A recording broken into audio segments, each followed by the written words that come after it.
morning students. We will continue our discussion of arrays. Now today we will discuss about array insertion and deletion. Okay.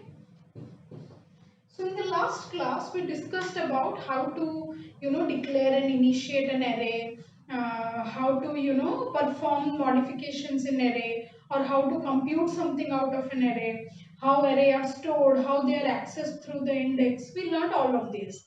Now we will see how to add an element inside an array or how to delete an element inside it from an array. Okay. So suppose given an array, you are given an array 10, 20, 30, 40. Now, index always start from 0, rule number 1, 0, 1, 2, 3. So, this is what the index is, and the array size is actually what? 4. Suppose marks is the name of the array. So, size of the array is 4 because 4 locations are reserved for storing the marks. Now, suppose you want to insert an element into array, you have to have an extra space. Here insertion is not possible. If you want to modify, you can modify it by by changing 10 to 15. This is called modification. But if you want to add an element of an element to an array, there must be a space. Otherwise you cannot insert element into an array. So most important thing to remember is array size is predefined. Okay, if you want to leave some space for rather addition at a later stage, then you must have that space so that insertion is possible. So in this case, how to insert an extra element? We have to declare the array as, suppose, int marks. So if you want to add one element, then you take 5 and you can initialize it as 10, 20, 30, 40. This way, usually we have given 4 elements, but the size is 5. So in the memory at the back end, what happens is 10, 20, 30, 40 is created and another one is by default 0. So this is 0, 1, 2, 3, 4. So we have marks which carries 5 elements. Since we haven't initialized the 4th element, by default 0 value is taken. Okay. So this is for you to remember that whenever we take size larger than what we initialize, the indexes of array which are not initialized are by default taken as 0. Okay. So the indexes which are not initialized are by default taken as 0. Okay. So I hope you got it, and hence we will perform array initialization on it. Otherwise, suppose the use case is it is by default 0. Now coming to the point, we want to insert an element called 50 to this. So how to insert it? We can simply insert at a given position. Suppose is the end. If you want to insert at the end, all you have to do is, what you have to do? Marks 4 is equal to 50. So we will have 50 in place of 0 here. This is simple. Now suppose we want to insert the element at the beginning. Now here is a catch. When you want to insert an element at the middle or beginning or anywhere, if we are inserting at a position such that after insertion there are elements, they have to be shifted. They have to be shifted. The order has to be maintained in array. Suppose you want to insert the element 50 at the beginning. It was 0 at the beginning. Now here you want 50. So what we can do is, you have to shift all of this to this position. So the array will look like this. So the array now looks like this. 50 will be here, 10 is here, 20 is here, 30 is here, 40 is here. 0, 1, 2, 3, 4. This is the index. So this is how insertion takes place. In array, when we insert an element, the following element have to be, positioned accordingly.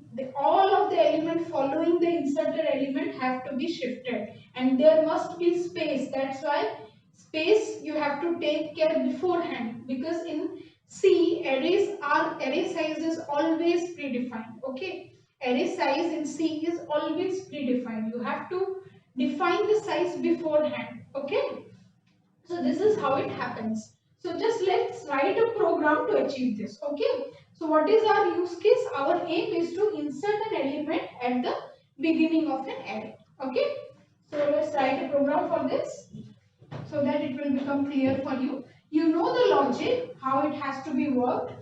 You have to shift every position, but we will write the program. Okay, the entire program. So starting with main, what we have to do? We have to declare an array. Int marks 5, and let's initialize it as 10, 20, 30, 40. Okay. Now suppose you want to insert an element. Okay. So I will say int element is 5. Now you have to insert that 5 at the beginning of the array. That's the question. So how to do that? First of all, you have to shift all the elements to the right hand side one by one and make room for the element which has to be inserted. Okay, so how to do that? We have to run a for loop, and we have to start with what? We have to shift element, isn't it? We have to make room for our new element to be inserted. So this has to be shifted here, this has to be shifted here, this has to be shifted here, this has to be shifted here. So we have to start our for loop from here. Okay, so int I is equal to what? 0, 1, 2, 3, 4. Okay, so int I is equal to 4. What we have to do? I less than 0, sorry, I greater than 0, condition I minus minus. So what we have to do? We have to push I minus 1 to I. So marks 4 में क्या आएगा? Marks 3. So marks I minus 1. This is how it will be done. Okay. So जब I4 होगा तो I3 will be shifted to 4. When I will be 3, 2 will be shifted to 3. When I will be 3, 1 will be shifted to 2. When I will be 1, then 0 will be shifted to, the 0th element will be shifted to first element. And after that, when I becomes 0, it will come out of the loop. When it comes out of the loop, what we have to do? We have to assign 50 here. Okay, after shifting, what does it look like? 40 is here, 30 is here, 20 is here, 10 is here. So we have to assign marks I, because I minus minus, I will be 0 now. You have to assign it at where? You have to assign element to it. Element means 5. You have to assign 5 to it. Sorry, it's not 5, it's 50. Okay, 50 we have to assign, right? So this is 50. So then that's how it's done. Now return 0 and your program is over. So that's how we insert an element inside an array. Similarly, we can perform deletions as well. And same case in deletion as well. If we want to delete some element, then we cannot leave it blank. We have to shift all these elements to the deleted position. We have to shift all the elements one by one. So this is how deletion also have to be maintained. You cannot delete the element and leave it as it is. Okay. So let's write the code for deleting an element as well. Now suppose given the array is like this. Okay. So 10, 20, 30, 40, 50. Now suppose you want to delete this element, 30. So what you have to do is, after deleting this element, you have to shift 40 here and you have to shift 50 here. Okay, this is what we have to do. This is the rule for deletion. Okay, that's why insertion and deletion, array insertion and deletion takes order of n time. You just cannot access the array and it's done. Within one operation it can't be performed. You have to first delete it in one operation, then you have to shift all the remaining elements as well, in case of insertion as well, in case of deletion as well. So we will see how to write the program first. Okay. So here in this case, what you have to do? You have to run a for loop.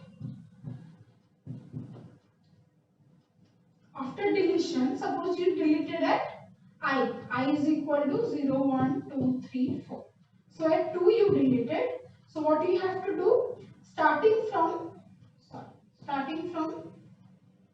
2, starting from 3. Wherever you deleted, you have to start from the next element, and what you have to do? I is less than 5.